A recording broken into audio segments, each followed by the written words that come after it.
மாநாடு சுற்றுப்பயணம் படம் ரிலீஸ். எம்ஜிஆர் ஸ்டைலுக்கு மாறும் நடிகர் விஜய். நடிகர் விஜயின் தமிழக வெற்றிக் கழகம் கள்ளக்குறிச்சி கள்ளச்சாராய உயிரிழப்பு நிகழ்விலிருந்து தன்னுடைய அரசியல் பணியை வேகம் எடுக்கும் அப்படின்னு எதிர்பார்த்தாங்க எல்லாரும். ஆனால் அதுக்கப்புறம் விஜயனுடைய அறிக்கையோ அல்லது பரபரப்பான அரசியல் மூவுகளோ இல்லாத நிலையில் தமிழ்நாடு வெற்றிக் கழகத்தினிடையே ஒருவித சலசலப்பு ஏற்பட்டுச்சு. என்னடா பரபரப்பாக இல்லை அப்படின்னு. இந்நிலையிலே நடிகர் விஜய் தரப்புல சில தகவல்கள் கசிந்திருக்கு. இது விஜய் ஆதரவாளர்களை உற்சாகப்படுத்தியிருக்கிறதா சொல்லப்படுது. என்ன தகவல் அப்படின்னு பார்த்தீங்கன்னா, தன்னுடைய கோட் பட ரிலீஸுக்கு பிறகு அவர் திரும்பவும் அரசியலை வேகம் எடுப்பார் அப்படின்னும் ஏற்கனவே அவர் இதை அறிவித்திருக்கார் அப்படின்னும் விஜய் தரப்புல சொல்லப்படுது. விஜய் வெங்கட் பிரபு கூட்டணியில் உருவாகி வரக்கூடிய கோட் படத்திற்கு ரசிகர்கள் மத்தியில் எக்கச்சக்கமான எதிர்பார்ப்பு ஏற்பட்டிருக்கு. முதன்முறையாக இந்த காம்போ இணைந்திருக்கக்கூடிய நிலையில் இவங்களுடைய கூட்டணியில் எப்படிப்பட்ட படைப்பாக கோட் வெளியாக போகுது அப்படிங்கிறத தெரிஞ்சுக்கிறதுக்காக கோலிவுட் சினிமாவை மிகப்பெரிய காத்திருப்பில் இருக்காங்க. இப்படி இருக்கக்கூடிய நிலையில் கோட் பட ரிலீஸ் குறித்து லேட்டஸ்ட் தகவல் ஒன்று வெளியாக இருக்கு. இந்த படத்தை மிகப்பெரிய நட்சத்திர பட்டாளங்களோட இயக்கி வராரு வெங்கட் பிரபு.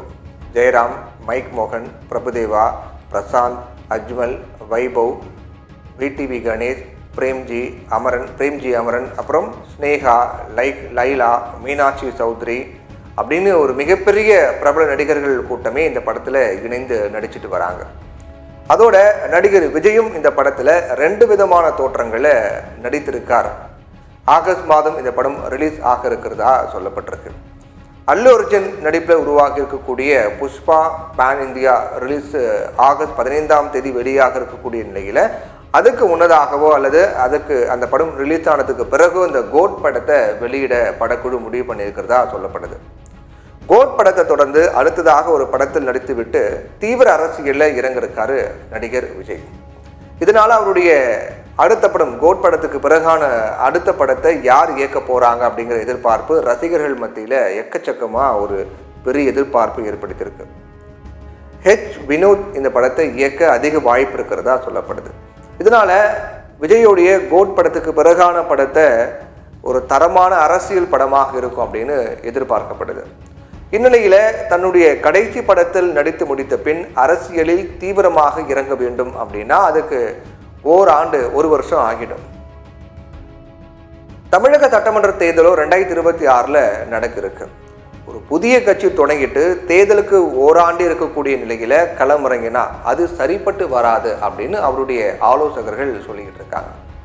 அதனால கடைசி படத்தில் நடித்து கொண்டே தன்னுடைய அரசியல் பணியை மேற்கொள்ள விஜய் திட்டமிட்டிருக்கிறதா சொல்லப்படுது.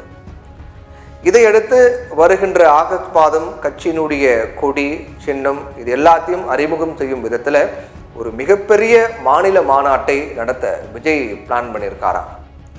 அநேகமாக அந்த மாநாடு மதுரை அப்படி இல்லைன்னா திருச்சியில் நடக்கலாம் அப்படின்னு சொல்கிறாங்க. மண்டல வாரியாக அவர் சுற்றுப்பயணம் செய்ய திட்டமிட்டிருக்காராம். அந்த மாநாட்டுக்கு பிறகு மண்டல வாரியாக சுற்றுப்பயணமா. இந்த சுற்றுப்பயணம் முடியும் ஒவ்வொரு கட்டத்திலையும் அந்தந்த மண்டலங்களில் மாநாடுகள் நடத்தப்படும்.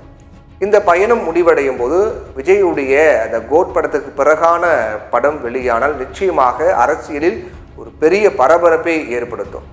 அந்த பட ரிலீஸுக்கு யாராவது சிக்கலை ஏற்படுத்தினால் அதுவும் அரசியலில் பெரியதாக பேசப்பட்டு அதுவும் விஜய்க்கு பெரிய ப்ளஸ் பாயிண்டாக அமையும் அப்படிங்கிற கணக்கோடையே இந்த வியூகம் வகுக்கப்பட்டிருக்கிறதா. எம்ஜிஆர் அதிமுகவை தொடங்கி சுற்றுப்பயணம் செய்து அப்போதான் உலக சுற்று வாலிபன் படம் ரிலீஸ் ஆச்சு. அது ஏகப்பட்ட நெருக்கடிகள்லாம் அன்றைய திமுக அரசால் கொடுக்கப்பட்டது. இதுவே எம்ஜிஆரின் அரசியலுக்கு மேலும் ஒரு மைல்கல்லாக மாறிச்சு அப்படிங்கிறதும் இங்கே கவனிக்க வேண்டிய விஷயமா இருக்குது. இப்போ அதே பாணி தான் விஜயும் கையாள போகிறாராம்.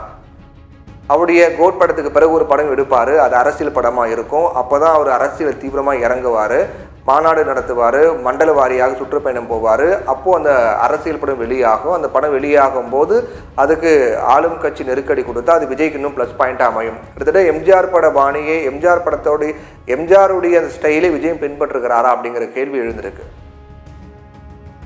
அதே போல் மாநாடு, சுற்றுப்பயணம், கொடியேற்றும் நிகழ்வுகள் இதெல்லாம் மூலமாக ஒரு மாஸ் காட்டிய பிறகுதான் கூட்டணி அமைக்கும் வியூகம் இறுதிப்படுத்தப்படும் அப்படின்னு முடிவு பண்ணியிருக்காரு விஜய். அதே நேரத்தில் இப்போ கூட்டணியில எந்தெந்த கட்சிகளை சேர்க்கலாம் அப்படின்னு குறித்தும் ஆலோசிக்கப்பட்டு வருது.